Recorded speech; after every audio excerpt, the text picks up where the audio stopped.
What's up, Internet?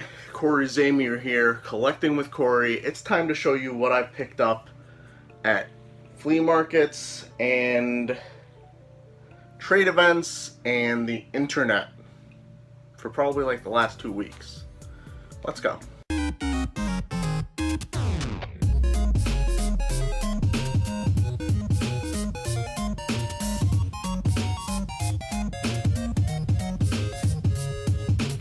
Alright guys, as you guys might be catching on, because Weekend Adventure is on hiatus until tag sales come back, garage sales, whatever you want to call them, no actual live footage, just pickups. Let me know what you think in the comments below. I feel like it would be kind of weird to still record the live footage but not call it a Weekend Adventure. Like, how would I do, how would I differentiate? This is just a pickup video. So, where do I start? Got this all in the wrong order, but 2 weekends ago at the flea market I found 0 video games, but still managed to spend, I think it was $14 or maybe $12. These first 2 items I feel like I overspent on, but because of the condition of one of them, I didn't want to leave it behind. I think my favorite kind of action figure to collect for is the old 90s Marvel figures, usually with like maybe, what, 1, 2, 3, 4, 5, 6, like maybe, well, like less than 10 points of articulation generally. So I got a Sabretooth, focus, and it has like the self-healing, I don't know if it's meant to be self-healing, like he's like this from getting scratched by Wolverine and then he heals, or if he's meant to have this and then he gets scratched and then it's like that. I don't know. One way or the other. I mean, he could do both, I guess. And one of my... I love Colossus, but to be honest, like, this is one of the worst action figure designs of all time. It's just like, so you have a cool character like Colossus, and I think one of the first action figures that come out for him is one where all he can do is lift stuff up and put it down. Lift stuff up and put it down. Lift stuff up and put it down. But I had this as a kid. It's missing the weight that he comes with, that he lifts up and puts down. But it's in pretty good shape. A lot of these are always like missing paint and shit. This one's actually really nice. I believe I paid $4 each for those from a flea market vendor who only has toys. So you're not going to get like dollar figures from him, but at least the condition on them is pretty good. Next up, I feel like it's something I never see at flea markets or garage sales or anything. But lately it's been pretty good. And it's been awkward because they're all from like the same town. So I found some Nintendo Powers at the flea market. These were $1 each. These were the only 2 they had. I believe one of them has a pretty cool... Oh, I picked the wrong one, of course. They both have their posters. This one has Rock and Roll Racing.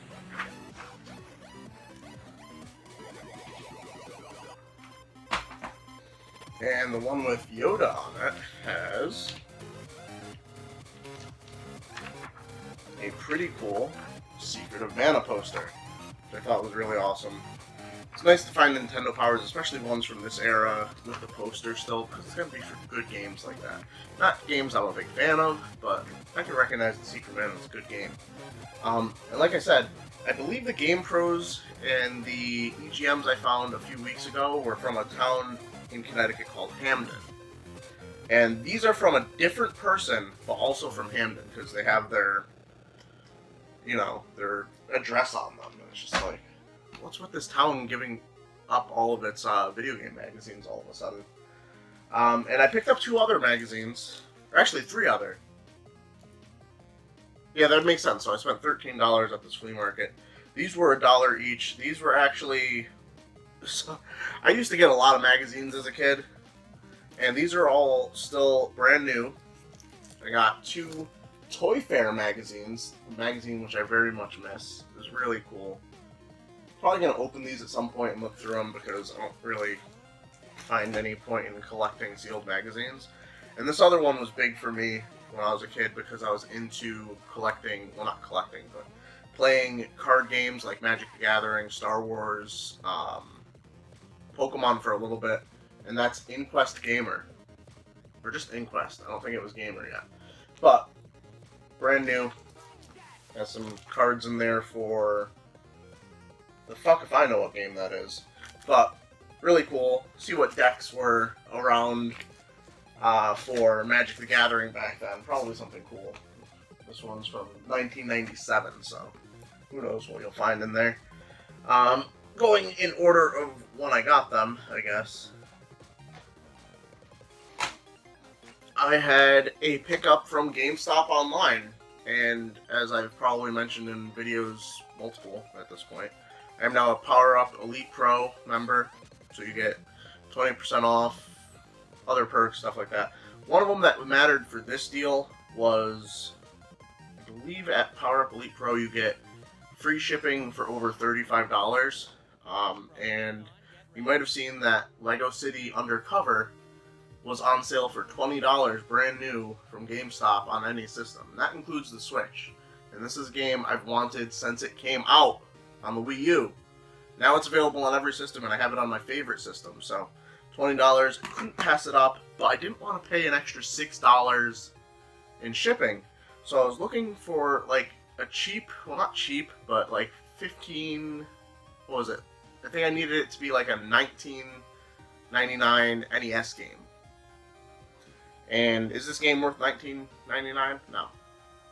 But it's Silver Surfer, and it's a legit copy, and actually has probably one of the best labels I've seen on a Nintendo cartridge from GameStop, at least.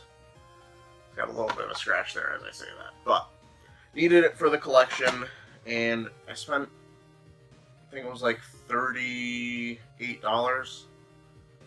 Part of that was trade credit, I believe, so can't complain about that. Got 2 games I really wanted. Well, one I really wanted and one for the collection.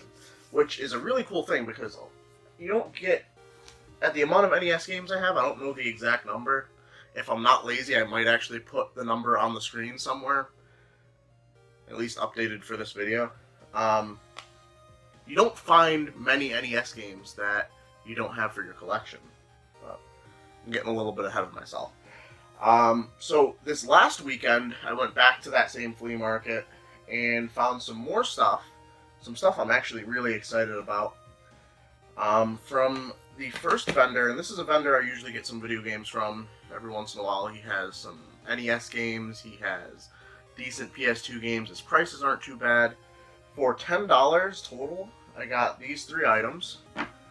And, well, I guess I'll show this first. Home Alone 2 for the Super Nintendo. Didn't have it. Nice clean label. Everything about it is really clean.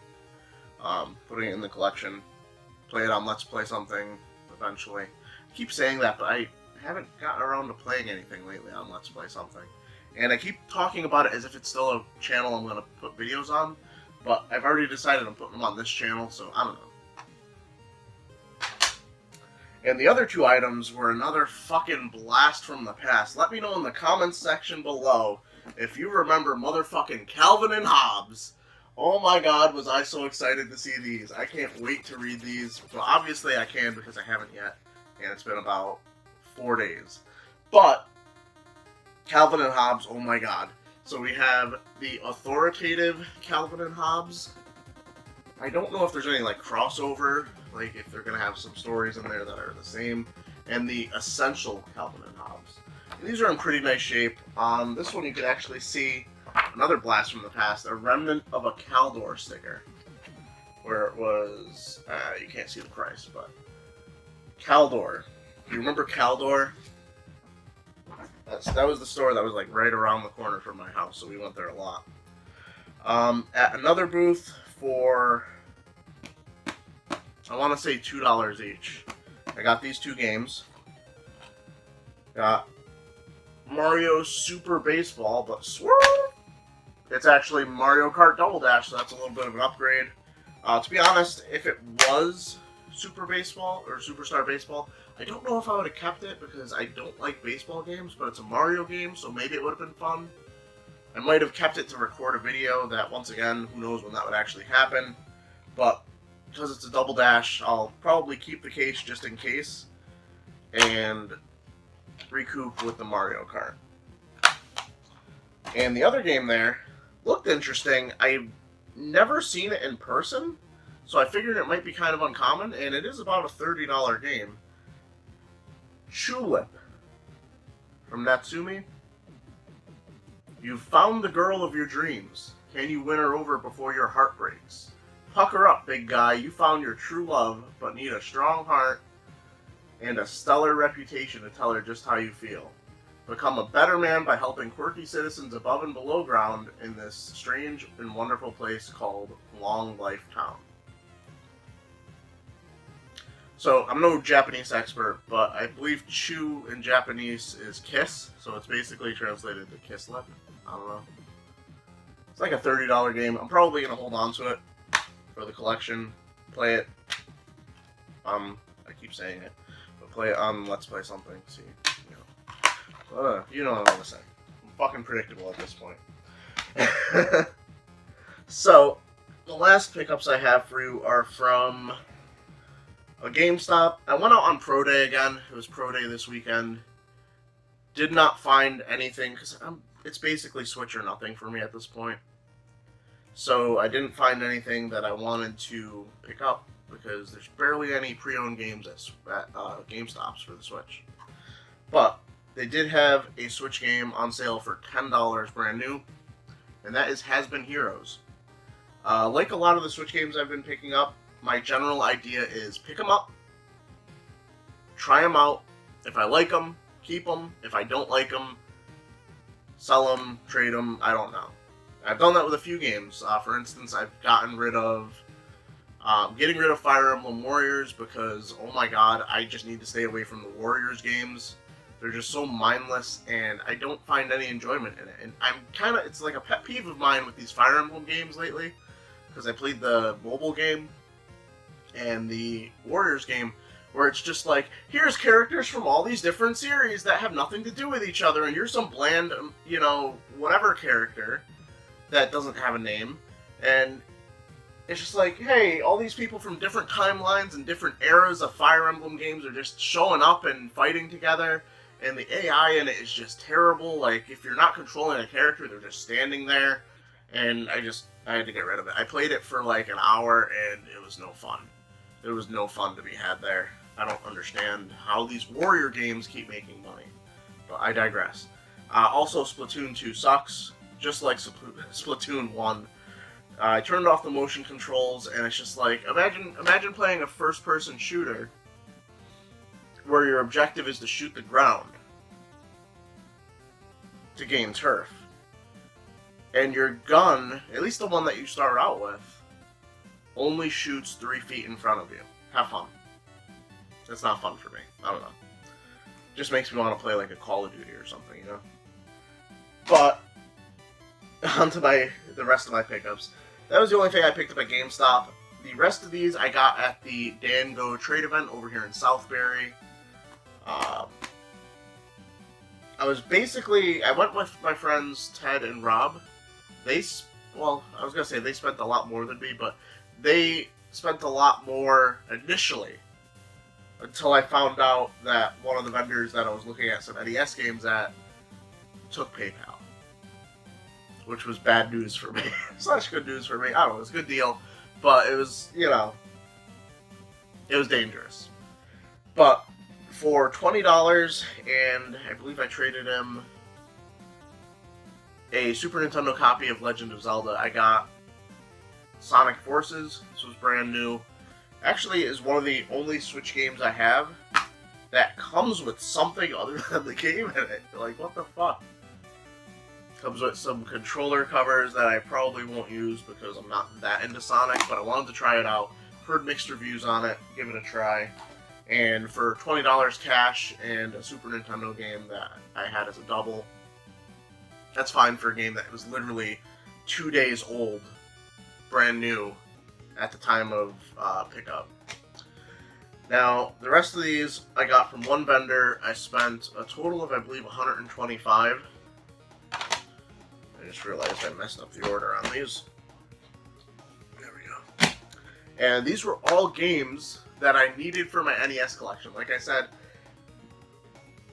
not very often when you have this number of games, and I'm gonna fucking screw myself over by saying that, because now I either have to edit this out, this number, or I actually have to fucking count them and figure out how many I have. But it's not easy to find NES games you need, and this guy had a lot of them. He actually had more NES games than I needed, but I didn't want to go fucking broke.